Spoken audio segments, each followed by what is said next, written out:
ನಿರ್ದೇಶಕರುಗಳು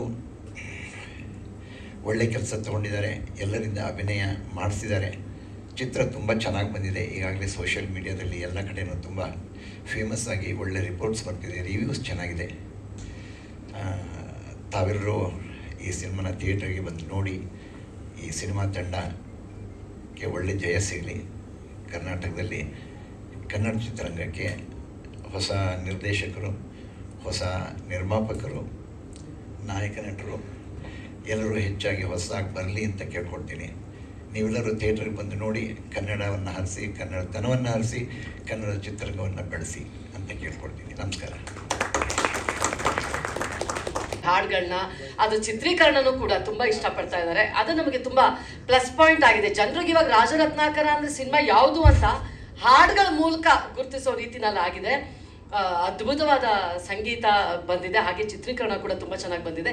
ನಾನು ಈ ಪಾತ್ರನ ಒಪ್ಕೊಳ್ಳೋದಕ್ಕೆ ಕಾರಣ ನಮ್ಮ ವೀರೇಶ್ ಸರ್ ನನಗೆ ಎಕ್ಸ್ಪ್ಲೈನ್ ಮಾಡಿದ ತಕ್ಷಣ ಇದು ಬೇರೆ, ನಾನು ಸುಮಾರು ಇದು ನನ್ನ 49ನೇ ಕನ್ನಡ ಚಲನಚಿತ್ರ ರಿಲೀಸ್ ಆಗ್ತಾ ಇರೋದು. ಸಾಕಷ್ಟು ತಾಯಿಯ ಪಾತ್ರವನ್ನ ಮಾಡಿದ್ರೂ ಸಹ ಇದು ತುಂಬ ವಿಭಿನ್ನವಾಗಿದೆ. ನಾವು ಚಿತ್ರಕಥೆ ಹೇಗೆ ವಿಭಿನ್ನವಾಗಿದೆಯೋ ನನ್ನ ಪಾತ್ರ ಕೂಡ ಹಾಗೆ ತುಂಬ ವಿಭಿನ್ನವಾಗಿದೆ. ಹೇಳಿದ ತಕ್ಷಣ ಒಪ್ಕೊಂಡೆ ನಾನು ಇದನ್ನು ಮಾಡ್ತೀನಿ ಅಂತ. ಮತ್ತೆ ಪ್ಲಸ್ ಪಾಯಿಂಟ್ ನಮ್ಮ ಶಾರ್ಟ್ ಫಿಲಮ್ಸ್ ಅಲ್ಲಾಗಲಿ ಒಂದಷ್ಟು ಸಿನಿಮಾಗಳಲ್ಲಿ ಮಾಡ್ಕೊಂಡು ಬಂದಿದ್ದೀನಿ. ಆ ಫಿಲಮ್ಗೂ ಈ ಫಿಲಮ್ಗೂ ವಿಶೇಷತೆ ಏನಂದರೆ, ಇದರಲ್ಲಿ ನಂದು ಬೇರೆ ರೀತಿಯಾದ ಪಾತ್ರ. ಅಂದರೆ ಒಬ್ಬ ಸೈಲೆಂಟ್ ಲೋಯರ್ ಮಿಡ್ಲ್ ಕ್ಲಾಸ್ ಹುಡುಗ. ಈಗ ರಾಜನ ಸ್ನೇಹಿತ ಅಂದರೆ ಸೇಮ್ ನಾನು ಒಂದೇ ಗಲ್ಲಿಯವನು, ಅವನ ಅಕ್ಕಪಕ್ಕದ ಮನೆ ಹುಡುಗ. ಸೊ ನಾನು ಸಹ ಒಂಥರ ಬೇರೆ ಥರ ಲವರ್ ಬಾಯ್. ಇದರಲ್ಲಿ ಒಂದಷ್ಟು ಎಮೋಷ್ನಲ್ ಆಗಿ ನಾನು ನಟಿಸಿದ್ದೀನಿ. ಒಂಥರ ಸೈಲೆಂಟ್ ಹುಡುಗನ ಪಾತ್ರ. ಈ ಥರದ ಪಾತ್ರಕ್ಕೋಸ್ಕರ ನಾನು ಕಾಯ್ತಾ ಇದ್ದೆ. ಅಂದರೆ ಸಿನಿಮಾದಲ್ಲಿ ಒಬ್ಬ ಕಾಮಿಡಿಯನ್ ಅಂದರೆ ಬರೀ ಕಾಮಿಡಿ ಕ್ಯಾರೆಕ್ಟರ್ಗಳೇ ಸಿಗ್ತಾ ಇರುತ್ತೆ. ಪೂರ್ಣ ಪ್ರಮಾಣದ ಕಲಾವಿದನಾಗಿ ಗುರ್ಸ್ಕೋಬೇಕು ಅಂದರೆ ಒಂದಷ್ಟು ಬೇರೆ ರೀತಿಯಾದ ಪಾತ್ರಗಳನ್ನು ಮಾಡಬೇಕು ಅನ್ನೋದು ಕಲಾವಿದನ ಬಯಕೆ ಆಗಿರುತ್ತೆ. ಸೊ ಇದೊಂದು ಬೇರೆ ರೀತಿಯಾದ ವಿಶೇಷವಾದ ಪಾತ್ರ ಸಿಕ್ಕಿದೆ. ತುಂಬ ಜನ ಇಷ್ಟಪಡ್ತಿದ್ದಾರೆ ಪಾತ್ರನ. ಯಾಕಂದರೆ ನಮ್ಮ ಸಿನಿಮಾ ತಂಡಕ್ಕೆ ಕಾನ್ಫಿಡೆನ್ಸ್ ಏನಂದರೆ, ಸಿನಿಮಾನ ಯಾರೊಬ್ಬರು ಸಹ ಜರಿಯಲ್ಲ, ಪ್ರತಿಯೊಬ್ಬರು ಇಷ್ಟಪಟ್ಟೇ ಬಿಡ್ತಾರೋ ಅನ್ನೋ ಭರವಸೆ ಇತ್ತು. ಹಾಗಾಗಿ ಒಂದಷ್ಟು ಕಾಲೇಜುಗಳಲ್ಲಿ ಧೈರ್ಯವಾಗಿ ತೋರಿಸಿದ್ವಿ. ಈಗ ಎಷ್ಟೋ ಜನ ಒಂದು ಚಿಕ್ಕದು ಡಬ್ಬಿಂಗ್ ನಡೀತಾ ಇದ್ರು ಸಹ ಒಳಗೆ ಬಿಡಲ್ಲ, ಸಿನಿಮಾ ಎಲ್ಲಿ ರಿವೀಲ್ ಆಗ್ಬಿಡುತ್ತೆ, ಎಲ್ಲಿ ಲೀಕ್ ಆಗ್ಬಿಡುತ್ತೆ ಅಂತ. ಒಂದಷ್ಟು ಎಲ್ಲೋ ಒಂದು ಸಿನಿಮಾ ನೋಡ್ತಾ ಇದ್ರು ಸಹ ಟೆಕ್ನಿಷಿಯನ್ಸ್ ಮಾತ್ರ ನೋಡ್ತಾ ಇರ್ತಾರೆ, ಯಾರಿಗೂ ಆರ್ಟಿಸ್ಟ್ಗಳಿಗೂ ಸಹ ತೋರಿಸಿರಲ್ಲ. ಬಟ್ ನಮ್ಮ ಡೈರೆಕ್ಟರ್ಗೆ, ಸಿನಿಮಾ ಮೇಲೆ, ನಮ್ಮ ತಂಡಕ್ಕೆ ಎಷ್ಟು ಕಾನ್ಫಿಡೆನ್ಸ್ ಇತ್ತಂದರೆ, ಸಿನಿಮಾನ ಯಾರೊಬ್ಬರು ಸಹ ಜರಿಯಲ್ಲ, ಹೇಳಿದ್ರೆ ಸಿನಿಮಾ ಚೆನ್ನಾಗಿದೆ ಅಂತಲೇ ಹೊರಗಡೆ ಹೇಳ್ತಾರೆ ಅನ್ನೋ ಭರವಸೆ ಇತ್ತು. ಹಾಗಾಗಿ ಒಂದಷ್ಟು ಕಾಲೇಜುಗಳಿಗೆ, ಮಾಲೂರಲ್ಲಿ ಒಂದಷ್ಟು ಕಾಲೇಜುಗಳಿಗೆ ತೋರಿಸಿದ್ವಿ, ತಾಯಂದ್ರಿಗೆ ತೋರಿಸಿದ್ವಿ. BBMPಯಲ್ಲಿ ವರ್ಕ್ ಮಾಡುವಂಥ ತಾಯಂದ್ರು, ತರಕಾರಿ ಮಾಡುವಂಥವ್ರು, ಅವ್ರಿಗೆ ಸಿನಿಮಾ ಗಂಧಾಗಳಿ ಗೊತ್ತಿರಲ್ಲ, ಒಂದಷ್ಟು ಎಮೋಷ್ನಲ್ ಸಿನಿಮಾಗಳನ್ನು ತುಂಬ ಇಷ್ಟಪಡ್ತಾರೆ. ಅವ್ರು ಥಿಯೇಟ್ರಿಗೆ ಹೋಗೋದು ಸಹ ಕಡಿಮೆ, ಸಿನಿಮಾನ ಜಡ್ಜ್ ಮಾಡೋವಂಥದ್ದು ಅವ್ರಿಗೆ ಗೊತ್ತಿರಲ್ಲ. ಎಮೋಷ್ನಲ್ ಸಿನಿಮಾಗಳು, ಕತೆ ಚೆನ್ನಾಗಿತ್ತು ಅಂದರೆ ಮನಸ್ಪೂರ್ವಕವಾಗಿ ಇಷ್ಟಪಡ್ತಾರೆ. ಆ ಥರದ ತಾಯಂದ್ರಿಗೆ ಮೊನ್ನೆ ತಾನೇ ಚಾಮುಂಡೇಶ್ವರಿ ಸ್ಟುಡಿಯೋದಲ್ಲಿ ತೋರಿಸಿದ್ವಿ. ಒಂದಷ್ಟು ಪತ್ರಿಕೆಯವರು ಬಂದಿದ್ರು, ಪ್ರತಿಯೊಬ್ಬರು ಸಹ ಸಿನಿಮಾನ ಇಷ್ಟಪಟ್ಟರು. ಅಂದರೆ ಆ ಕಾನ್ಫಿಡೆನ್ಸ್ ನಮಗಿತ್ತು, ಸಿನಿಮಾನ ಪ್ರತಿಯೊಬ್ಬರು ಇಷ್ಟಪಡ್ತಾರೆ ಅಂತ. ಯಾಕಂದರೆ ಇದು ಮನೆ ಕತೆ, ಬೇರೆ ಒಂದು ಯಾವುದೋ ತುಂಬ ಯೋಚನೆ ಮಾಡುವಂಥ, ತಲೆ ಕೆಡ್ಸ್ಕೊಂಡು ನೋಡುವಂಥ ಸಿನಿಮಾ ಏನೂ ಅಲ್ಲ. ತುಂಬ ಮನಸ್ಸಿಗೆ ಹತ್ರವಾಗುವಂಥ ಕತೆ, ಇಷ್ಟವಾಗುವಂಥ ಸಿನಿಮಾ. ಪ್ರೊಡ್ಯೂಸರ್ ಸರ್ ಹೇಳ್ದಂಗೆ ಕೇಳ್ತಾ ಇದ್ರೆ ಒಂದು ಕಣ್ಣಲ್ಲಿ ನೀರು ತರಿಸುತ್ತೆ. ತುಂಬ ಚೆನ್ನಾಗಿ ಹತ್ರ ಆಗುತ್ತೆ. ಫ್ಯಾಮಿಲಿ ಸಮೇತ ನೋಡುವಂಥ ಸಿನಿಮಾ. ಎಲ್ಲೂ ಸಹ ಒಂದು ಚಿಕ್ಕದಾಗಿ ಡಬಲ್ ಮೀನಿಂಗು ಇಲ್ಲ, ಮುಜುಗರ ಆಗುವಂಥ ಯಾವುದೇ ಸೀನ್ ಇಲ್ಲ, ಹತ್ರವಾಗುವಂಥ ಕತೆ. ಆ ಥರ ಸಿನಿಮಾದಲ್ಲಿ ನಟಿಸಿರೋದಕ್ಕೆ ನನಗೂ ಖುಷಿ ಇದೆ. ಜಯರಾಮ್ ಸರ್ ಅವರು ತುಂಬ ಒಳ್ಳೆ, ಅಂದರೆ ಅವರು ಇನ್ವೆಸ್ಟ್ ಮಾಡಬಾರ್ದು ಅಂತ ಇದ್ರು, ಕತೆ ಕೇಳ್ಬಿಟ್ಟು ಇನ್ವೆಸ್ಟ್ ಮಾಡಿದ್ದಾರೆ. ಅಂದರೆ ಈ ಸಿನಿಮಾ ನಾನು ಮಾಡಲೇಬೇಕು ಅಂತ. ಸೊ ಖಂಡಿತ ಪ್ರತಿಯೊಬ್ಬರಿಗೂ ಈ ಸಿನಿಮಾ ಇಷ್ಟ ಆಗೇ ಆಗುತ್ತೆ. ವೀರೇಶ್ ಸರ್ ಅವರು ತುಂಬ ಅಂದರೆ ಯೋಚನೆ ಮಾಡಿ ಪ್ರತಿಯೊಂದು ಸೀನ್ನ ತಲೆ ಕೆಡ್ಸ್ಕೊಂಡು ಮಾಡಿರುವಂಥ ಸಿನಿಮಾ. ತುಂಬ ಎಲ್ಲರಿಗೂ ತುಂಬ ಇಷ್ಟ ಆಗುತ್ತೆ. ತುಂಬ ಎಮೋಷ್ನಲ್ ಕತೆ. ಮಾಮೂಲಿ ನಾರ್ಮಲಾಗಿ ಎಲ್ಲ ಕಡೆ ಎಲ್ಲರ ಮನೆಯಲ್ಲೂ ಏನು ನಡೆಯುತ್ತೆ ಅನ್ನೋ ಬೇಸ್ ಮೇಲೆ ಕತೆ ಇದೆ. ಆಲ್ಮೋಸ್ಟ್ ಅಲ್ಲಿ ಈ ಸಿನಿಮಾ ಮಾಡ್ಬೇಕಂದ್ರೆ ಕಾರಣನೇ ಕತೆ. ಇಲ್ಲ ಸರ್, ಅವರೇ ಕತೆ ಮಾಡಿದ್ದು. ನೋಡಬೇಕು ಸರ್. ಎಲ್ಲ ಅಂಶಗಳೂ ಇದರಲ್ಲಿ ತುಂಬ ಎಮೋಷ್ನಲ್ ಇದೆ. ತಾಯಿ ಮಗಂದು ಮತ್ತು ತಾತಂದು, ಫ್ರೆಂಡ್ದಾಗಿರ್ಬೋದು, ಒಂದು ಲವರದಾಗಿರ್ಬೋದು, ಪ್ರತಿಯೊಂದು ಕ್ಯಾರೆಕ್ಟರ್ಗಳೂ ಎಮೋಷ್ನಲ್ ಇದೆ ಸರ್. ನಾನೊಬ್ಬ ರೈತ. ಹೌದು.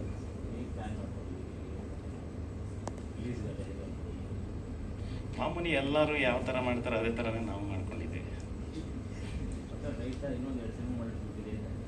ಹಂಗೇನಿಲ್ಲ ಸರ್, ಮಾಡಬೇಕು ಅನ್ನಿಸ್ತು ಮಾಡ್ತಾ ಇದ್ವಿ. ನಮ್ದೊಂದು ಏಮು ಸಿನಿಮಾ ಒಂದು ಮಾಡಬೇಕು ಅಂತ. ಸರ್ ಇಲ್ಲ ಸರ್, ಇಲ್ಲ. Okay, thank you. Fledged hero ಆಗಿ ರಾಜರತ್ನಾಕರ ಸಿನಿಮಾದಲ್ಲಿ ನಾಯಕ ನಟನಾಗಿ ಅಭಿನಯ ಮಾಡಿದ್ದೀನಿ. ಇದಕ್ಕೆ ಕಾರಣಕರ್ತರು ಜಯರಾಮ್ ಸರು ಹಾಗೆ ವೀರೇಶ್ ಸರು. ಥ್ಯಾಂಕ್ಸ್ ಹೇಳಿದ್ರೆ ತುಂಬ ಚಿಕ್ಕದಾಗುತ್ತೆ. ನನ್ನ ಮನಸ್ಸಲ್ಲಿ ತುಂಬ ದೊಡ್ಡ ಗೌರವ ಇದೆ ಅವರಿಗೆ, ಅಷ್ಟೇ. ಈ ಥರ ಒಂದು ಅದ್ಭುತವಾದ ಕತೆ. ಇಲ್ಲಿ ನಾನು ಹೀರೋ ಅನ್ನೋದಕ್ಕಿಂತ ಎಲ್ಲ ಪಾತ್ರಗಳು ನನ್ನ ಹೀರೋನ ಮಾಡ್ತವೆ. ಆ್ಯಕ್ಚುಲಿ ಕತೆ ಪಾತ್ರಗಳು ಮೆರೆದಾಗ ಒಬ್ಬ ಹೀರೋ ಉಟ್ಕೊತಾನೆ ಅಂತ ತುಂಬ ಹಿರಿಕರು ಹೇಳ್ತಿರೋವಂಥ ಮಾತುಗಳನ್ನ ಕೇಳ್ಕೊಂಡು ಬೆಳೆದಿರೋರು ನಾವು. ಸೊ ಈ ಸಿನಿಮಾದಲ್ಲಿ ಇಂಥ ಕತೆ ನನಗೆ ಸಿಕ್ಕಿರೋವಂಥದ್ದು ತುಂಬ ಖುಷಿಯಾಗುವಂಥ ವಿಚಾರ. ಯಾಕೆ ಅಂದರೆ ನಾನು ಲಾಸ್ಟ್ ಸಿನಿಮಾ ಮಾಡಿ ನೆಕ್ಸ್ಟ್ ಸಿನಿಮಾ ಯಾವ ಥರ ಸಿನಿಮಾ ಸ್ಕ್ರಿಪ್ಟ್ ಬೇಕು ಅಂತ ನಾನು ಅನ್ಕೊತಿದ್ನು. ಅಂದರೆ ಎಲ್ಲರೂ ವರ್ಲ್ಡ್ ಕ್ಲಾಸ್ ಸಿನಿಮಾ ಮಾಡಬೇಕು, ವರ್ಲ್ಡ್ ಲೆವೆಲ್ಗೆ ಸಿನಿಮಾ ಮಾಡಬೇಕು ಅಂತ ಥಿಂಕ್ ಮಾಡೋ ಒಂದು ವರ್ಗ ಇದೆ ನಮ್ಮ ಇಂಡಸ್ಟ್ರಿಯಲ್ಲಿ. ಬಟ್ ನನಗೆ ಅದಿಷ್ಟ ಇರಲಿಲ್ಲ. ನನಗೆ ನಮ್ಮ ನೇಟಿವಿಟಿ ಕತೆಗಳನ್ನ ಹೇಳಬೇಕು, ಅಲ್ಲಿರೋರು ಇಲ್ಲಿ ಕತೆ ನೋಡಲಿ ಅನ್ನೋದು ನನ್ನ ಒಂದು ಇಂಟೆನ್ಷನ್ ಆಗಿತ್ತು. ಸೊ ನಾನು ಬೆಂಗಳೂರು ನೇಟಿವಿಟಿಯಲ್ಲಿ ಹುಟ್ಟಿ ಬೆಳೆದು ಜೀವನ ನಡೆಸ್ತಿರೋ ಒಂದು ಹುಡುಗ ಆಗಿರೋದ್ರಿಂದ ನನಗೆ ಇಲ್ಲಿನ ಸೊಗಡನ್ನು, ಅಂದರೆ ಬೆಂಗಳೂರು ಅಂದ ತಕ್ಷಣ IT-BT, ನಿಮಗೆ ಮಾಲ್ಸು, ಪಬ್ ಕಲ್ಚರ್ ಮಾತ್ರ ಅಲ್ಲ, ಇಲ್ಲಿ ಇನ್ನೊಂದು ವರ್ಗನೂ ಇದೆ. ಆ ಥರ ವರ್ಗದವ್ರ ಕಥೆಗಳನ್ನ, ಆ ಥರ ಪಾತ್ರಗಳನ್ನ ಎಕ್ಸ್ಪ್ಲೋರ್ ಮಾಡಬೇಕು ಅನ್ನೋದು, ಆ ಥರ ಕಥೆನ ಮಾಡಬೇಕು ಅನ್ನೋದು ನನಗೆ ಇಂಟೆನ್ಷನ್ ಇತ್ತು. ಅದೇ ಟೈಮ್ಗೆ ವೀರೇಶ್ ಸರು ನಮಗೆ ಅದೇ ಥರ ನಾನೇನು ಅನ್ಕೊತಾ ಇದ್ನೋ ಅದೇ ಥರ ಕಥೆ ನರೇಟ್ ಮಾಡಿದ್ದು ತುಂಬ ಖುಷಿಯಾದಂಥ ವಿಚಾರ. ಅದರಲ್ಲೂ ಫುಲ್ ಫ್ಲೆಡ್ಜ್ ಹೀರೋ ಆಗಿ ಮೊದಲನೇ ಸಿನಿಮಾಗೆ ಟೈಟ್ಲ್ ಕ್ಯಾರೆಕ್ಟರ್ ಸಿಕ್ಕಿರೋದು ತುಂಬ ದೊಡ್ಡ ಖುಷಿ ಇರೋವಂಥ ವಿಚಾರ. ಈ ಸಿನಿಮಾ ಖಂಡಿತವಾಗ್ಲೂ ಚೇತನ್ ಅವ್ರು ಹೇಳಿದ್ರು, ಎಲ್ಲರೂ ಸಿನಿಮಾ ಬಗ್ಗೆ ಹೇಳ್ಬಿಟ್ಟಿದ್ದಾರೆ, ನಾನು ಜಾಸ್ತಿ ಹೇಳಿದ್ರೆ ಅದು ತಿರ್ಗಾ ಅದೇ ರಿಪೀಟ್ ಆಗುತ್ತೆ. ತುಂಬ ಜನಕ್ಕೆ ತೋರಿಸಿದ್ದೀವಿ, ತುಂಬ ಭರವಸೆಯಿಂದ ಇದ್ದೀವಿ. ನೋಡಿದವ್ರು ಯಾರು ಚೆನ್ನಾಗಿಲ್ಲ ಅಂತ ಹೇಳಕ್ಕೆ ಸಾಧ್ಯ ಇಲ್ಲ ಅನ್ನೋದು ನಮ್ಮ ಒಂದು ಕಾನ್ಫಿಡೆನ್ಸು. ಸೊ ಆದಷ್ಟು ಬೇಗ ರಿಲೀಸ್ ಆಗುತ್ತೆ. 27ನೇ ತಾರೀಕು ಎಲ್ಲ ಕರ್ನಾಟಕದಾದ್ಯಂತ ರಿಲೀಸ್ ಆಗುತ್ತೆ. ಎಲ್ಲರೂ ಥಿಯೇಟ್ರಿಗೆ ಹೋಗಿ ಸಿನಿಮಾ ನೋಡಿ. ಇದಕ್ಕೆ ನಮಗೆ ಮುಖ್ಯವಾಗಿ ಬೇಕಾಗಿರೋದು ಮಾಧ್ಯಮ ಮಿತ್ರರ ಹಾಗೂ ಮಾಧ್ಯಮ ಹಿರಿಕರ, ನಮ್ಮ ಸಮಕಾಲೀನರ ಬೆಂಬಲ ಬೇಕು. ಸೊ ಮಾಧ್ಯಮ ಇಲ್ಲಾಂದರೆ ಯಾವುದನ್ನು ಎಲ್ಲಿಗೂ ಸುದ್ದಿಗಳು ಹರಡಲ್ಲ ಅಥವಾ ಮುಟ್ಟಲ್ಲ. ಸೊ ಅದಕ್ಕೋಸ್ಕರ ನೀವು ಬಂದು ಸಿನಿಮಾ ನೋಡಿ, ನೀವು ನೋಡಿ ಇಷ್ಟ ಆದರೆ ಮಾತ್ರ ಸ್ವಲ್ಪ ಪುಷ್ ಮಾಡಿಕೊಡಿ ಅಂತ ಕೇಳ್ಕೊತೀವಿ. ಎಲ್ಲ ಟೀಮ್ಗೆ ಧನ್ಯವಾದಗಳು. ಸಹಜವಾಗಿದೆ, ಯಾರಿಗೂ ಕೂಡ ಇದು ಒಂದೊಂದ್ಸಲ ಸಿನಿಮಾ ನೋಡಿದಾಗ ಅನ್ಸುತ್ತೆ ನಮ್ಗೆ, ಈ ಸಿನಿಮಾದಲ್ಲಿ ಮಾತ್ರ ಸಾಧ್ಯ ಅಪ್ಪ, ರಿಯಲ್ ಲೈಫಲ್ಲಿ ಆಗೋದಕ್ಕೆ ಸಾಧ್ಯನೇ ಇಲ್ಲ ಅಂತ ಅನ್ಸುತ್ತೆ. ಆದ್ರೆ ಈ ಸಿನಿಮಾ ನೋಡಿದಾಗ ಪ್ರತಿಯೊಬ್ಬರಿಗೂ ಅನ್ಸೋದು ಎಲ್ಲಾರ ಮನೆಯಲ್ಲೂ ಈ ರೀತಿಯಾದಂಥ ಒಂದೊಂದು ಪಾತ್ರಗಳು, ಕ್ಯಾರೆಕ್ಟರ್ ಇದ್ದೇ ಇರುತ್ತೆ ಎಲ್ಲರ ಮನೆಗಳಲ್ಲೂ. ಅದು ಜನರಿಗೆ ಬೇಗ ಮುಟ್ಟುವಂತಹ ಒಂದು ವಿಶೇಷತೆ ಈ ಕಥೆನಲ್ಲಿ ಇದೆ. ತಾತ ಆಗ್ಬೋದು, ತಾಯಿ ಆಗ್ಬೋದು, ನಮ್ಗ ಥರನೂ ಇರ್ತಾರೆ ಕಷ್ಟಪಡುವಂಥ ಈ ಥರದವರು. ಆಮೇಲೆ ಅಂಧ ಒಂದು ಪ್ರೇಮ ಇರುತ್ತಲ್ಲ ತಾಯಿಯಂದಿರಿಗೆ ತಂದೆಯರಿಗೆ, ಆ ಥರದ ರೀತಿಯ ಒಂದು ತಾಯಿ, ಅದನ್ನು ತುಂಬ ಅಡ್ವಾಂಟೇಜ್ ತಗೋತಾರೆ ನಮ್ಮ ಹೀರೋ ಅವರು. ಬಟ್ ತುಂಬ ಚೆನ್ನಾಗಿದೆ. ಕತೆ ಬಗ್ಗೆ ನಾನು ಜಾಸ್ತಿ ಹೇಳಕ್ ಹೋಗೋದಿಲ್ಲ. ಬಟ್ ನೋಡಿದಾಗ ಮಾತ್ರ ಜನರಿಗೆ ತುಂಬ ಈಸಿಯಾಗಿ ಮನ ಮುಟ್ಟತ್ತೆ, ರಿಲೇಟ್ ಆಗತ್ತೆ.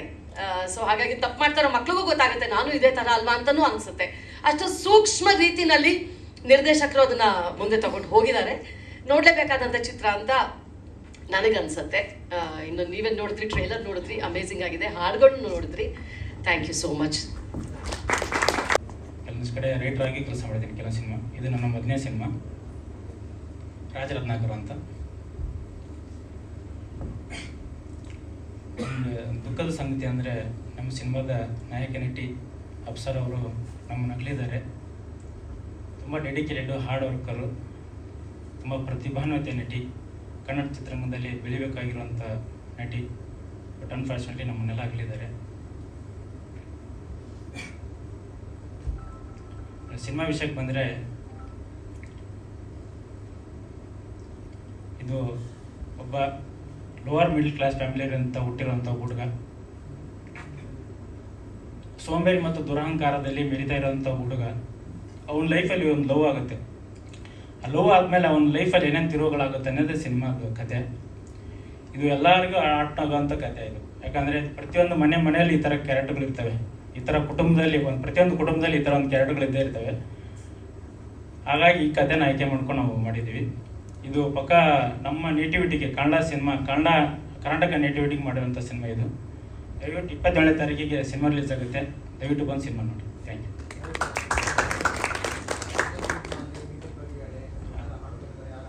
ಹಾಂ, ಇದು ನಾವು 45 ಡೇಸ್ ಶೂಟ್ ಮಾಡಿದ್ವಿ. ಬೆಂಗಳೂರಲ್ಲೇ ಶೂಟ್ ಮಾಡಿದ್ವಿ. ಸುತ್ತಮುತ್ತ ಲಗ್ಗೆರೆ, ಕಾಮಾಕ್ಷಿಪಾಳ್ಯ, ಹಿಂಗೆ ಬೆಂಗಳೂರು ಹತ್ರನೇ ಶೂಟ್ ಮಾಡಿದ್ವಿ. 3 ಹಾಡಿದೆ. ಹರ್ಷವರ್ಧನ್ ಅವರು ಮ್ಯೂಸಿಕ್ ಮಾಡಿದ್ದಾರೆ. ಆಮೇಲೆ ರಾಘವೇಂದ್ರ ಪ್ರಸಾದ್ ಸರ್ 2 ಹಾಡು ಮಾಡಿದ್ದಾರೆ. ಮಂಜುನಾಥ್ ರಾವ್ ಅಂತ 1 ಹಾಡು ಬರೆದಿದ್ದಾರೆ.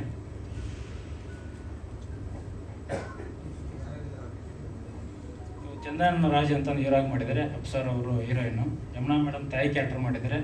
ನಾಗರಾಜರವರು ತಾತನ್ ಕ್ಯಾರೆಕ್ಟರ್ ಮಾಡಿದ್ದಾರೆ. ಚೇತನ್ ದುರ್ಗ ಫ್ರೆಂಡ್ ಕ್ಯಾರೆಕ್ಟರ್ ಮಾಡಿದ್ದಾರೆ. ಇನ್ನೊಬ್ರು ನರೇಶ್, ಡಿಗ್ರಿ ನರೇಶ್ ಅಂತ ಒಬ್ಬರು, ಅವರು ಫ್ರೆಂಡ್ ಕ್ಯಾರೆಕ್ಟರ್ ಮಾಡಿದ್ದಾರೆ. ಸರ್ ಇಲ್ಲ, ಇದು ರಾಜ ಅನ್ನೋ ಕ್ಯಾರೆಕ್ಟರ್. ಅದು ರತ್ನಾಕರ ಹೆಂಗಾಗ್ತಾನೆ ಅನ್ನೋದೇ ಸಿನಿಮಾ. ಅದಕ್ಕೆ ರಾಜ ರತ್ನಾಕರ ಅಂತ ಕೇಳಿ.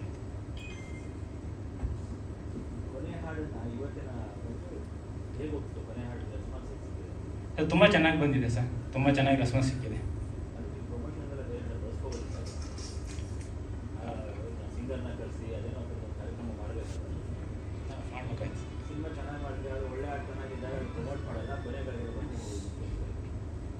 ಮಾಡಿದ್ದೀವಿ ಸರ್, ನಮ್ಮ ಕಡೆಯಿಂದ ಎಷ್ಟು ಪ್ರಯತ್ನ ಆಗುತ್ತೋ ಅಷ್ಟೆಲ್ಲ ಮಾಡಿದ್ದೀವಿ.